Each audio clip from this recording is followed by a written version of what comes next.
นะ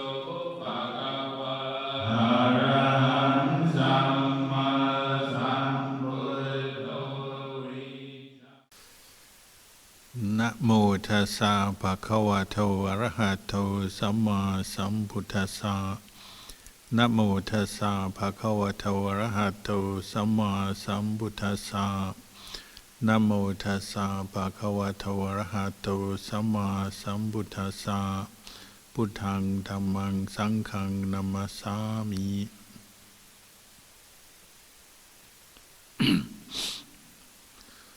Blessings, good evening to you all. Just now we practiced a short period of Metta Bhavana, or Metta meditation, which is an essential quality to develop in the course of our practice. It's part of our regular practice. If you practice meditation regularly, I'd recommend to practice Metta, at least part of the time, some of the time.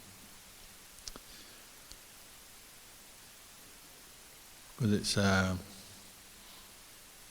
quality that nourishes the mind, gives us many others, leads on to the development of many other qualities.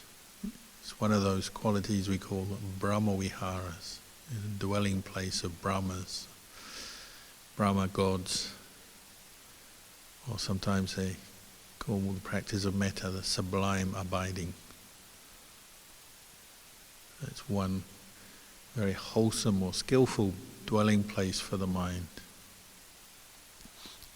It's something we have to cultivate, become used to or familiar with, because as human beings, one of our weaknesses is we easily get angered and irritated when we face unpleasant feelings and unpleasant or painful situations, or when we don't get what we want.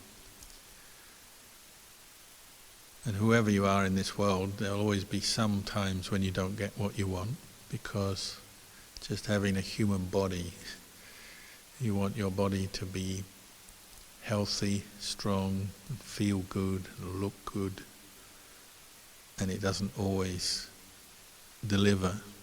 You don't always get that, do you? Whoever you are, sometimes there are aches and pains and unpleasant feelings, and we get ill sometimes, and we're getting older every day. As you get older, things happen. And there's sometimes unpleasant or painful things that happen.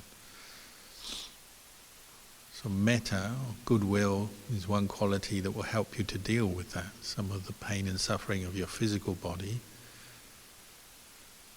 And then there's the pain and suffering of living in the world and interacting with the world, other people, the environment. And that also requires a certain foundation of goodwill, the ability for our mind to return to a place of goodwill, cultivating it as one of the kind of normal qualities of our mind when we're in a good space, good mental health. Of course, when we encounter unpleasant situations, unpleasant people, failures, disappointments, then of course we might lose our goodwill, which is why we have to keep coming back to cultivate it. Still part of these 5 khandhas, these 5 groups of experience that we call human being. What is goodwill? It's a sankhara, it's a mental formation, it's a thought formation. It's a thought of goodwill. It's accompanied by a certain feeling. So when you have goodwill in your mind, it's a pleasant feeling. And there's a perception, a very positive perception of well-wishing or goodwill towards oneself, towards others. As we just did in the meditation, sometimes you're developing that in all directions to everybody, whoever, whatever. whoever you like or dislike, good or bad, high or low, whoever in this world, sometimes it's necessary for us to develop that thought and that perception of universal goodwill. But of course it's not easy to maintain.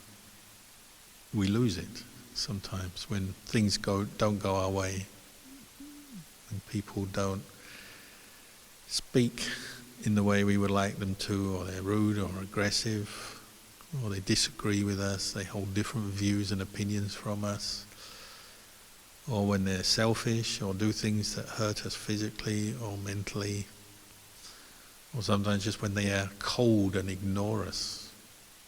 Whatever, there are times when our metta disappears. But when it disappears, our mind is no longer in a skillful state. It's no longer at ease, and we tend to fall into irritation, aversion. We react to the unpleasant things that go on in our lives or that we meet from time to time. So the Buddha encouraged us to develop it as a normal part of our daily life, daily practice, so that it's there even when we sometimes lose our goodwill, we can return to it quickly or easily,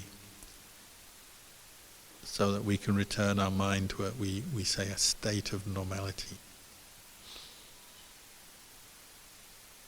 When the mind is in a state of normality, then it can see the truth and understand the truth better. We say it can understand the Dhamma, which means the truth, better. One of the problems why we suffer in life is because we miss the truth, or we misunderstand or lose sight of the truth. And that often manifests with our mind not being in a state of normality. It goes into some form of bias. So when we lose the Dhamma, we get caught into some form of greed or attachment, selfishness, or we get caught into some form of anger or hatred. Or we have the bias of delusion, just confusion, misunderstandings, not knowing. Or also the bias of fear. And these are four biases that take our mind away from feeling normal, feeling at ease, and bring up suffering. And the practice of metta bhavana is one antidote and also preventative to that. It's not the only quality we need to develop, but it's one quality.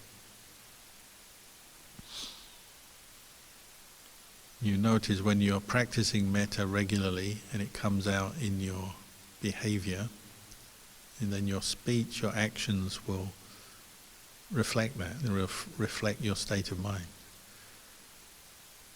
So if you listen to the Buddhist teachings regularly, you'll be encouraged to practice living in a moral way. This is a part of the path, what we call right speech, right action, right livelihood, where you're guarding over your speech and your actions so that you don't hurt other people, or even animals or insects. And that requires effort and energy and mindfulness and patience, and particularly metta. And you'll find if you cultivate metta regularly, then it's a little easier to be mindful and aware of your speech and your actions, and you'll find it easier to restrain those habits that might lead you to hurt other people or hurt yourself. It's not an absolute guarantee, because of course we can lose metta, and we also need to practice mindfulness and reflect. We need to understand. We need to remind ourselves why it's good not to hurt ourselves or others, because we forget. And we need to look at cause and effect, the law of karma, and see, well, when we hurt other people through our speech, our actions, one of the consequences is we feel guilt, we feel regret. We lose our own peace of mind and happiness. And you'll see that particularly when you meditate, when you practice meditation.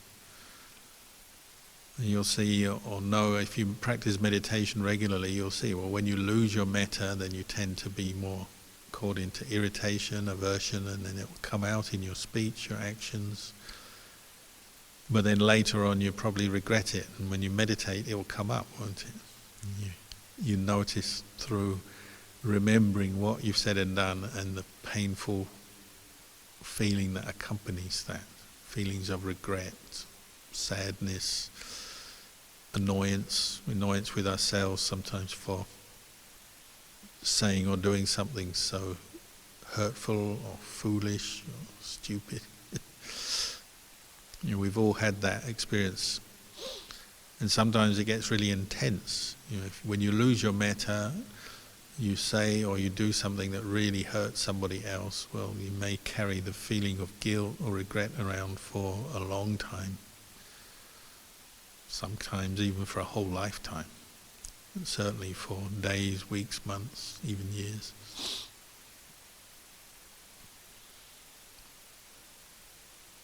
So the more you practice training in the Buddhist path, training right speech, right action, right livelihood, you'll see the relationship between this practice of goodwill, how it affects, in a good way, our speech, our actions, and how it frees the mind from a lot of guilt and regret. We say, as I said earlier, it brings the mind to a state of normality. Even the word normality doesn't always sound so great in the world, because the world nowadays, our culture is one of always pursuing individuality and being different and being new and creative. And sometimes the word normal implies being boring or just blending into the crowd, being anonymous, or not really making your mark on the world, not being anybody. But in the Buddhist definition, being normal means being with Dhamma, being with truth, and abandoning suffering and cultivating the path that leads out of suffering. But it doesn't mean to say you can't be creative, or you can't be successful, or achieve things, or do things in your life. It doesn't mean the same thing. Being normal, or being with the Dhamma, simply means not creating stress and suffering in your body, speech and mind through your actions. Which most people, I think, would agree is a good thing. Maybe at first you don't see it, but over time, if you practice, you realize, oh, that's what you want, isn't it? Everybody wants to be free from suffering. Nobody likes pain. Nobody wants to be miserable, unhappy. So when we talk about a mind that is a state of normality, and having metta, goodwill is one part of that, it means a mind that's free from suffering, free from pain. And that's reflected in our speech and actions as well as our thoughts. So the normal mind is the mind that is not suffering, it's at ease. So that means a mind that has goodwill, compassion and mindfulness, and is seeing or knowing the Dhamma. You could say it's the fruit, the normal mind is the fruit of the practice. And the more we practice, the more effort we put into meditation, but not just meditation, just general mindfulness practice in daily life, keeping precepts, practicing generosity, helping others and so on. The more we do that, the more the mind comes in line with this state of normality, in line with the Dhamma.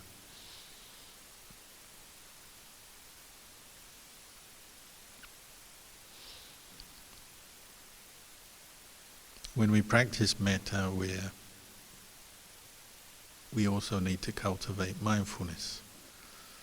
So it's one form of meditation. Metta meditation is putting your attention on the object of metta, the thought, the feeling, the concept, you could say, but with mindfulness, so keeping it in mind. not getting distracted, not losing your metta.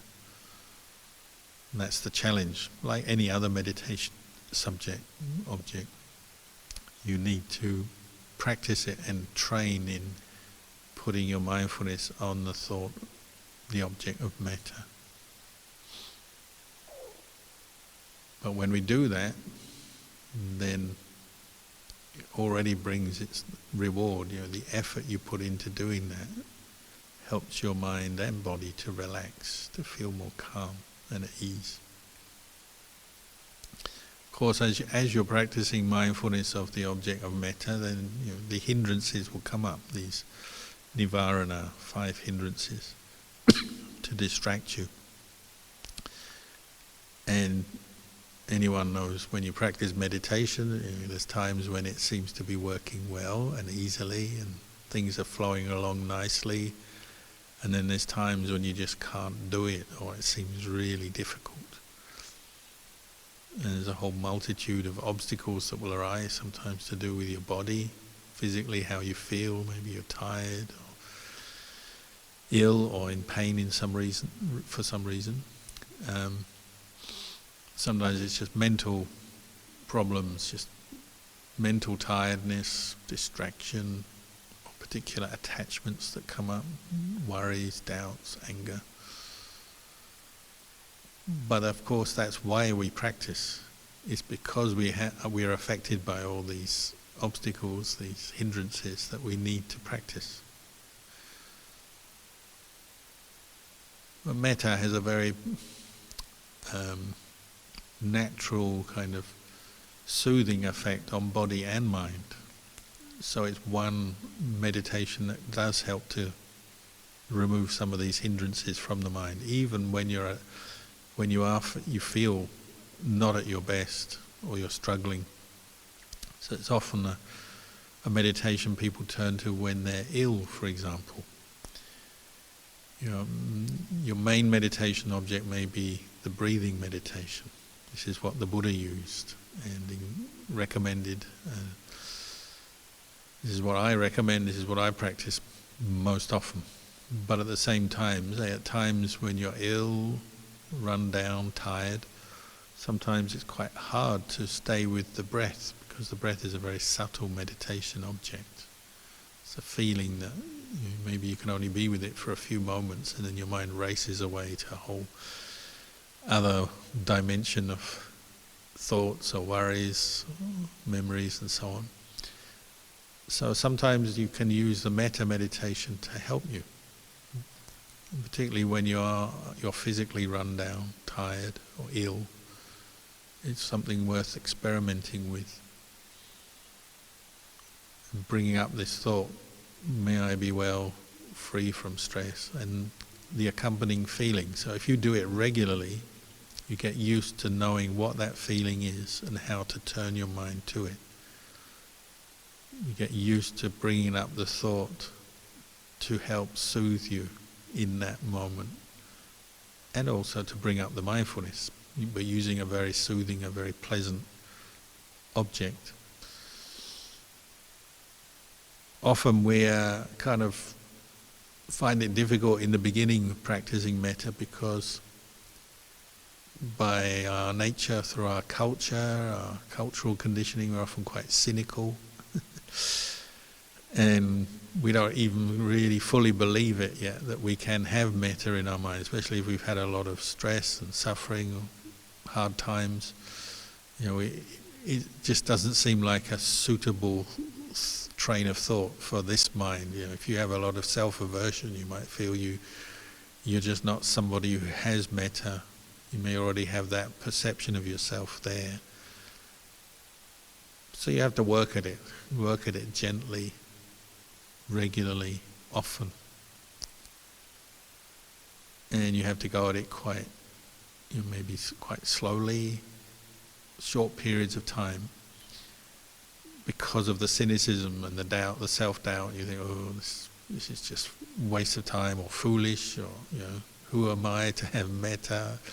I don't have much metta. That's for very angelic kind of people, or Buddhas or enlightened people. They have metta, but not me. But you've got to start somewhere, and you've got to see that it's developing both a thought and an emotion. And it has its own liberating force. What does metta as an object liberate you from? Well, it liberates you from ill will, anger, negativity.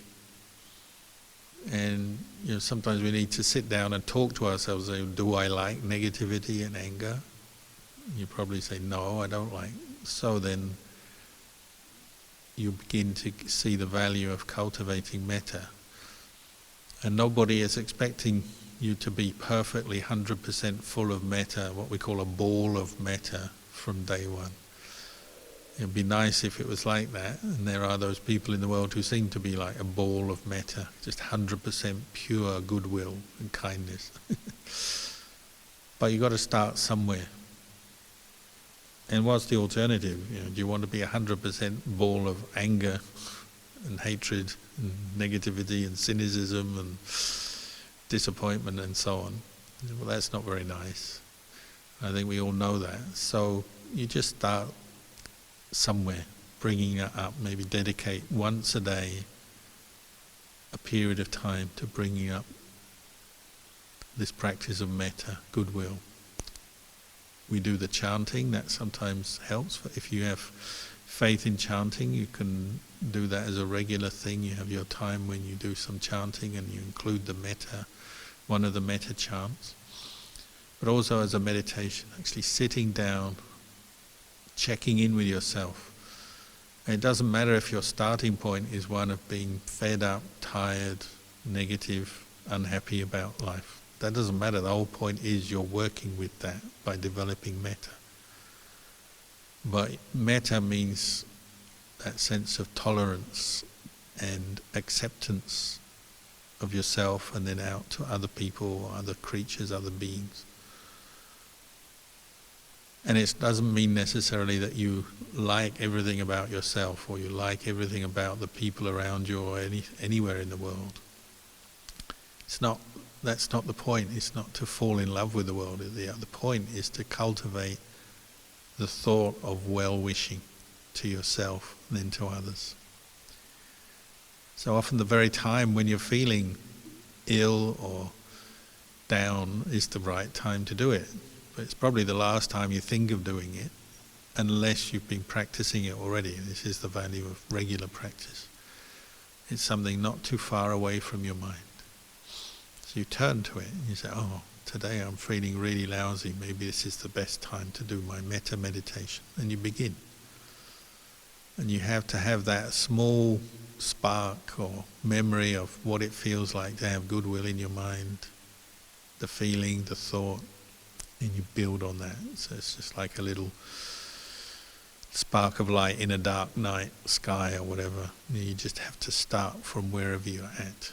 No way around it. But it's worth it because that small spark can grow. It doesn't have to be permanently dark there. You can expand the light of metta, the good feeling, expand it around your own body. If that's what you're dealing with, you're dealing with your own feelings of pain, tiredness, illness. You start with yourself. If it's other people or the world, then you just start from where you're at and send it out. And it's this thought with unconditional love. So not seeking anything in return, not judging, not saying who deserves your metta or who doesn't. And not dividing people up, they get it, they don't. Or animals, the animals you like, the cute and cuddly ones, and then the animals you don't like. Or even beings in other realms. The Buddha encouraged us to even spread metta to beings in other realms. So there's beings in these higher realms, Deva realms, Brahma realms. You might think, well, who am I to spread metta to all the beings in the heaven realms? Well, and on one level, they have something in common with us, don't they? They still are subject to birth, aging, sickness and death. They're still in what we call samsara, this universal experience of being born and dying even if they're in a heaven realm for a long, long time, seemingly quite happy and enjoying the fruits of their good karma, ultimately they still have to die from that realm, be reborn if they're still in samsara. So they have that much in common with us. We can wish them well, wish them to be enlightened. And beings in lower realms, ghost realms, hell realms, obviously suffering, maybe suffering greatly.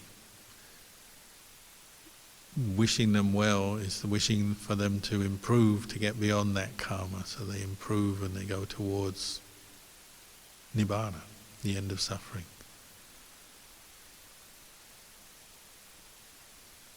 So there really is no limit to this. It's called limitless or unconditional loving kindness. Metta appamanya is one of the qualities of an enlightened being. The Buddha, an arahant sāvaka of the Buddha, they have this unconditional loving kindness for all beings. And it doesn't mean to say they like all beings in the world, but they have goodwill for all beings because they understand what is suffering, what is its cause, and they understand that anyone in any realm who is still subject to birth, aging, sickness and death is suffering in one way or another. It's seen through the universal common experience of all beings anywhere.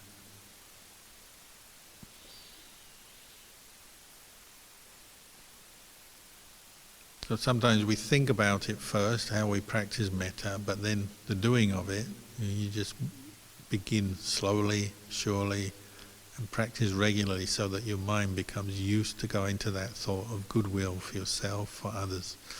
If it's yourself, say you are ill, well, sit there and develop this sort of loving kindness, as I was saying earlier, in your chest area perhaps, and you spread it around your body. Just like you might bathe yourself when you have a bath or a shower, you spread water around yourself to clean the body off. In the same way you bathe the loving kindness around your body, from the inside out, up to the head, down to the toes, so there's no single part of your body that is missing out. So in that sense you're treating every part of the body, even the bits you don't like, equally with goodwill. And what you notice is if you do this regularly, it's almost like its own automatic practice. If you become more mindful of practicing metta, spreading it to yourself around your body, it takes on its own energy, and you find energy, the positive energy of metta flows. Sometimes, when your mindfulness is strong, your mind is calm, still, but you're doing that practice more successfully, it will flow all by itself. And it can have an effect to relax where you may have some pain or tension, even have a certain healing effect, so that headaches or colds or aches and pains may subside, disappear. Toothache is one. I know quite a few people I've recommended to practice metta meditation when they've got toothache. And they send metta to their painful tooth. And anyone who's had toothache will know it can be unbearable. And they've had success. They've managed to calm their painful feeling down by spreading metta. And the sort of scientific evidence, and the evidence of meditators, of course, is that even without deliberately spreading metta to any particular part of your body, that the energy of metta tends to flow in all directions, and if it's needed somewhere, well, it can boost the healing process, boost the immune system of the body,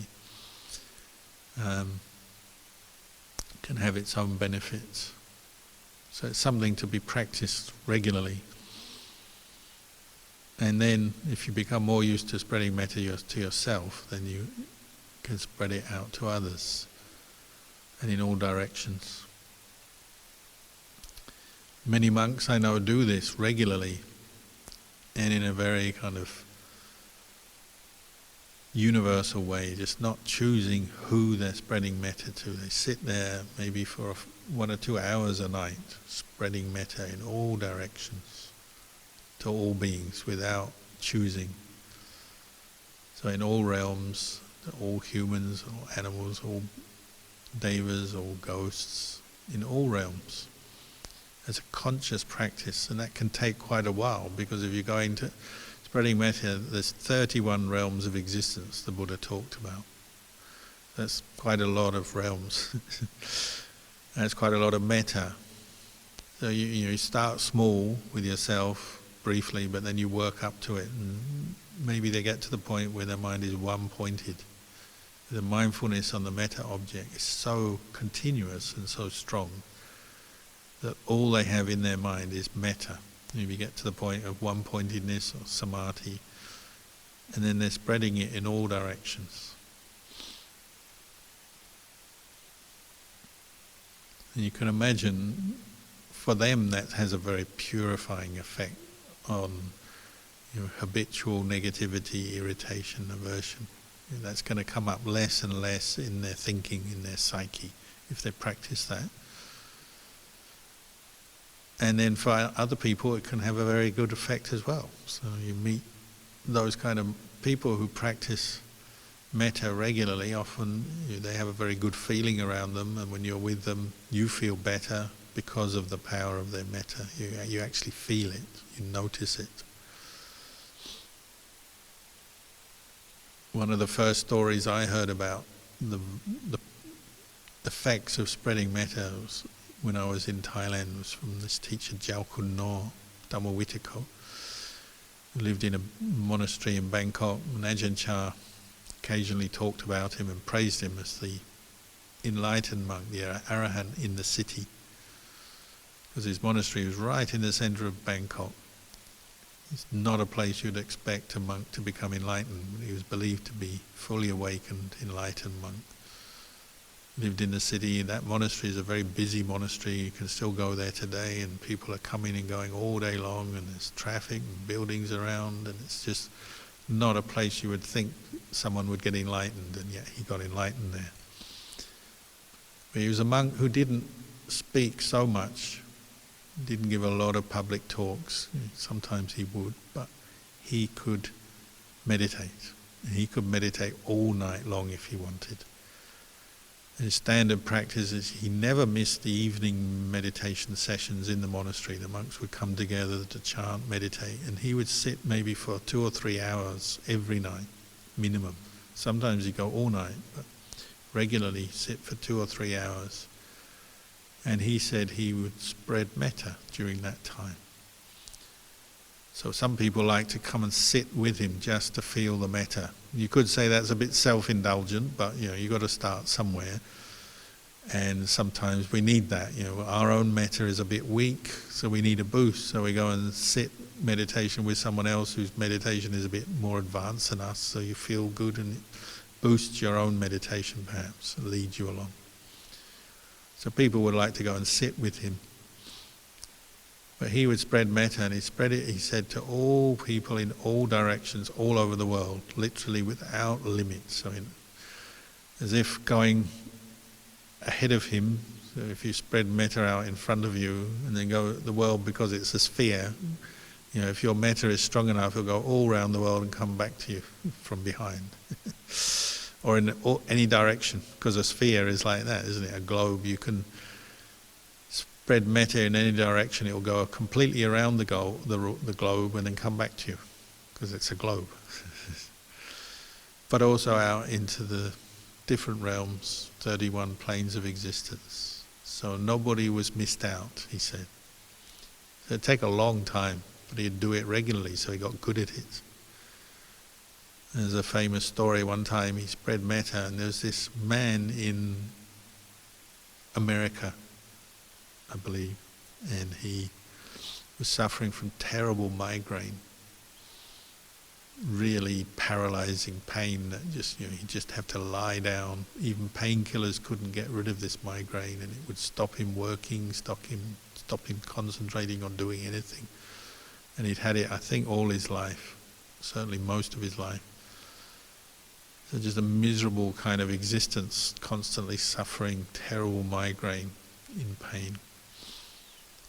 And somebody had told this man to practice meditation, saying it might help.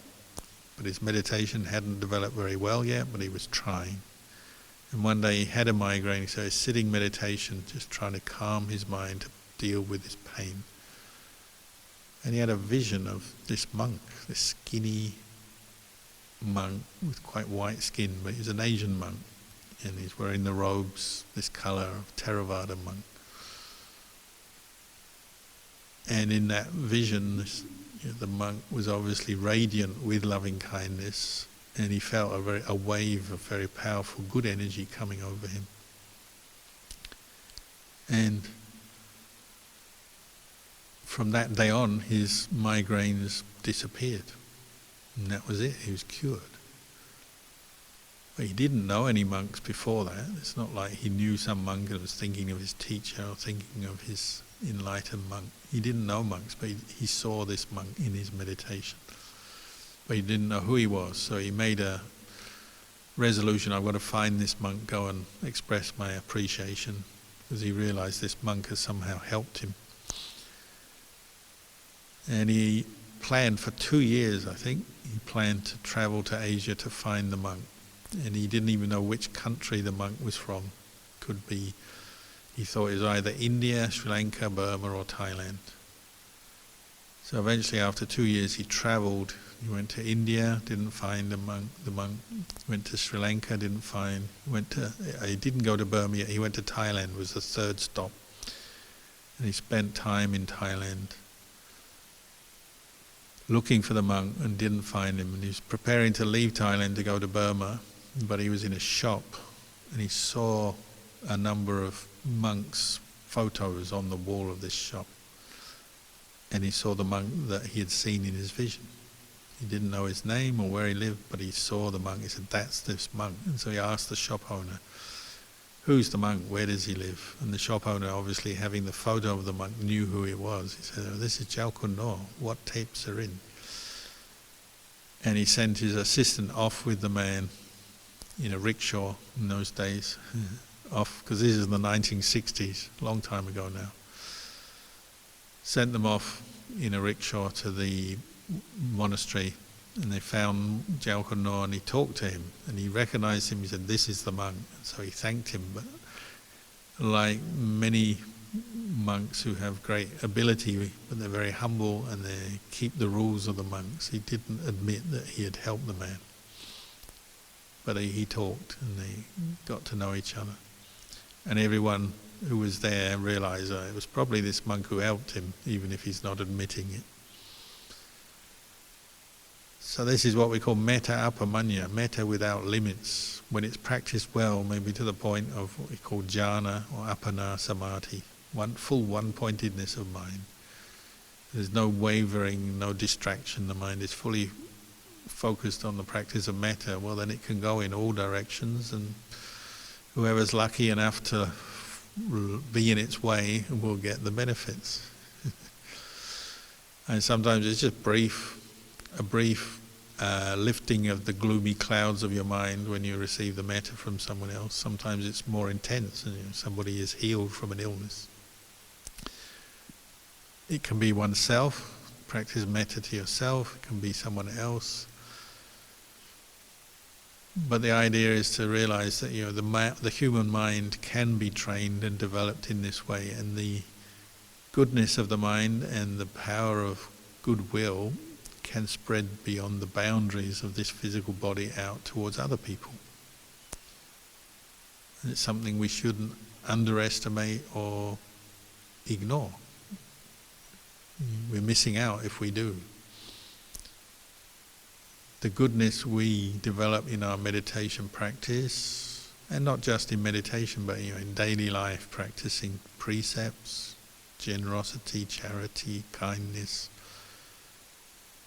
has all kinds of effects, and some of them are obvious to us, but some of them are very subtle and unknown. You may even not realize how you're helping someone. They just notice you or talk to you, and you don't realize you've helped them. It's possible. course, the Buddha encouraged us not to attach to the good feelings, because when you relax yourself with the practice of metta, well, you get the hormones, the chemical effects of the pleasurable feelings, so that can be a little bit addictive, or we can attach to it. So the Buddha said, well, don't attach to the metta. We still have to practice our vipassana, cultivate insight into the impermanence, the unsatisfactoriness, or the dukkha, and the lack of self in every aspect of our practice. So if you cultivate metta, that is still impermanent, unsatisfactory, not self. And we shouldn't forget that. We have to contemplate. Metta arises and ceases like any other mental phenomena. It has a beginning and an end. You have a moment where you put your mind on the thought of metta, and then you have a moment where you take your thought somewhere else. The feelings, the perceptions that come with metta, they arise, they pass away. So they're not a self. And that's something we also have to investigate. So the Buddha said, when you finish your metta practice, as you withdraw from that, then contemplate the impermanent nature of that state of mind. It arises, passes away, the feeling, the good feeling, the perception changes. So you can use the practice of metta as a basis for insight. It's not separate from developing wisdom and insight. If you developed a very still, peaceful state of mind through your metta practice, well then use it to contemplate, reflect on the impermanent nature of body and mind.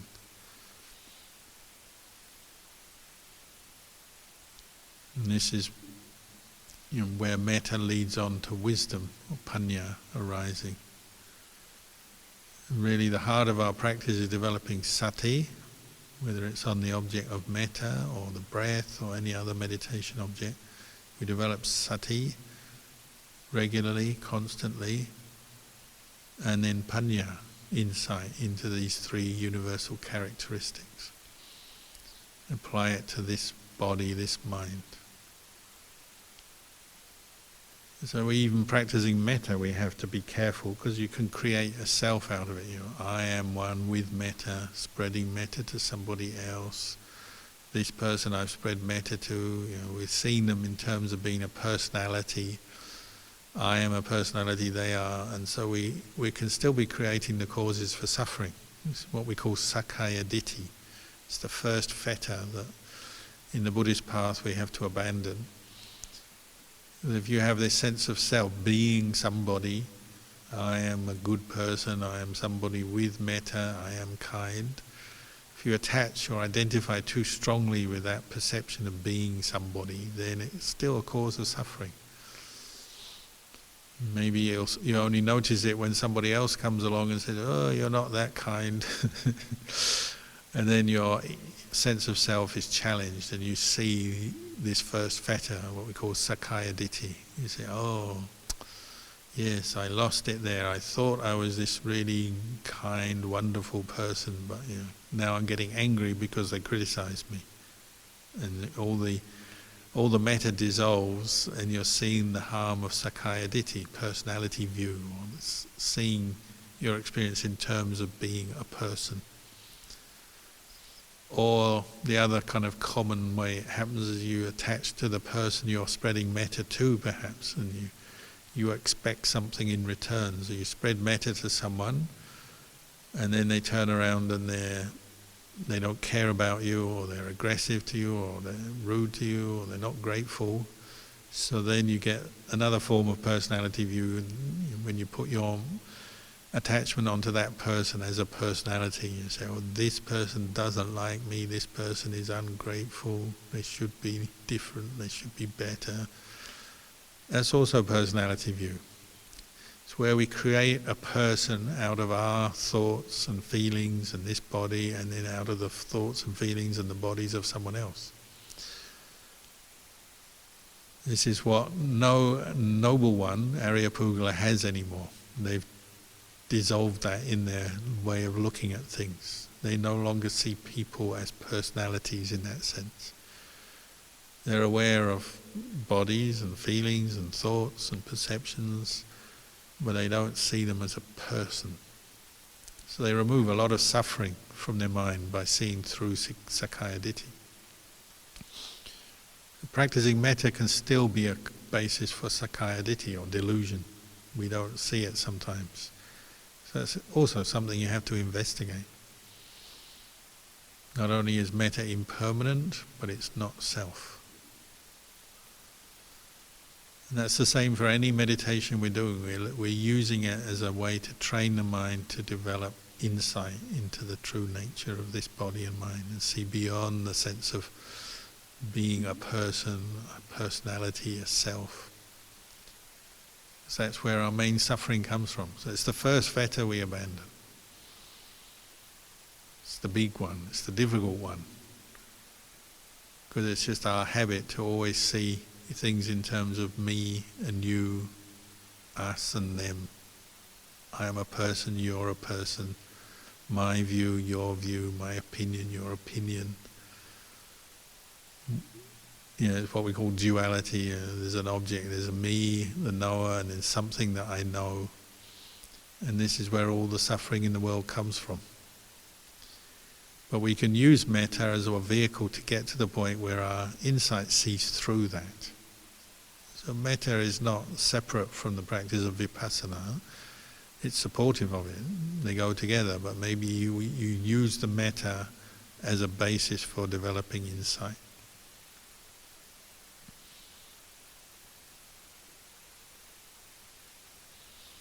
And of course, metta can be displayed in different ways. So sometimes the kindest thing we do for another person is, point out their fault. Sometimes that's what we have to do, especially if we're maybe a parent or a close friend to someone who's losing the plot and going wrong, or a parent with a child, or a teacher with their student. And there are situations sometimes where metta has to come out in a way that the receiver of the metta doesn't really like it. But occasionally that's what you need to do, isn't it? If somebody is causing harm to themselves or others, you have to find a way to help them see through that, see beyond it, change. So you might have to criticize them, or we say admonish them. It's the way the monks talk about it. So metta doesn't always mean speaking nice, sweet, friendly words. That is the underlying emotion, but maybe they come out as quite critical. But it's not because of you're angry, it's because you wish that person well for them to see the error of their ways. So even the Buddha, he'd say to the monks sometimes, I'm not going to just sweet talk you. I'll tell you the Dhamma, and sometimes the Dhamma you need to hear will be hard to hear, hard to accept, but it will be what you need to hear. So any kind of teacher or coach or parent will know, sometimes what's needed is to be firm or clearly point out where someone is going wrong. Of course, other times that's not what's needed. It just depends on the situation. But metta comes out in many forms.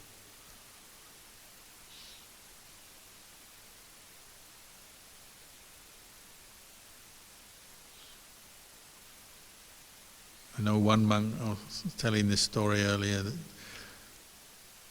he had a problem. He had a really good appetite, like so many people do, and he's always dreaming around food, how to get more food, or the food he would like if he could choose food, because as a monk you don't choose the food you eat, so sometimes you get what you want, sometimes you don't. You have to get used to that. So sometimes that leads you to fantasize or dream about food if you haven't had the food you like for a while. So this monk was a bit of a food dreamer. One day he's walking along, he'd been on alms round in the village, so he collected a bowl full of food. So he's walking back to the monastery on an empty stomach, a bit weak, preparing for his daily meal, which he would eat quite soon. And he was thinking, I'm really hungry and I'm really missing my favourite food. Today is a day I'm just going to eat a lot. Which is the wrong thought for a monk, but still sometimes it comes up. So I'm going to eat a lot. And he tried to justify it. So he said, I think today we got a lot of work to do, so this is going to be my excuse. I'm going to eat twice as much as normal because I need the energy, because we're going to be doing extra work in the monastery. So he's already finding his excuse why he would give in to his greed for food. So he's preparing mentally for this pig out when the meal time came. But before he reached the monastery, he's walking along. Who should he meet? Ajahn Chah. And Ajahn Chah's metta would come out in many different ways, and sometimes he would seem to know what people were thinking. So that day he met Ajahn Chah, and Ajahn Chah just walked up to him and out of the blue said, who says we're going to have a lot of work today, and why do you need to eat so much just because you're planning to do some work? And the monk was shocked because Ajahn Chah was basically pointing out what he had been thinking, even though he hadn't told anyone. It was just a thought. So sometimes metta is like that, makes us very sensitive to another person and what they need to hear or what needs to be done. And Ajahn Chah is famous for that. It's one of the reasons people loved him so much, because he really knew them and cared about them, and he could say things, but it wasn't always things that they wanted to hear.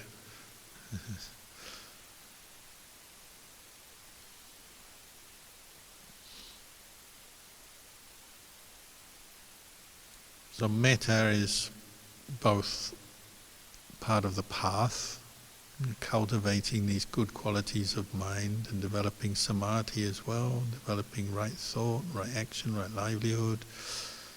It's also part of the fruit. As your mind becomes less obsessed with yourself, sakkaya ditthi, metta comes up quite naturally.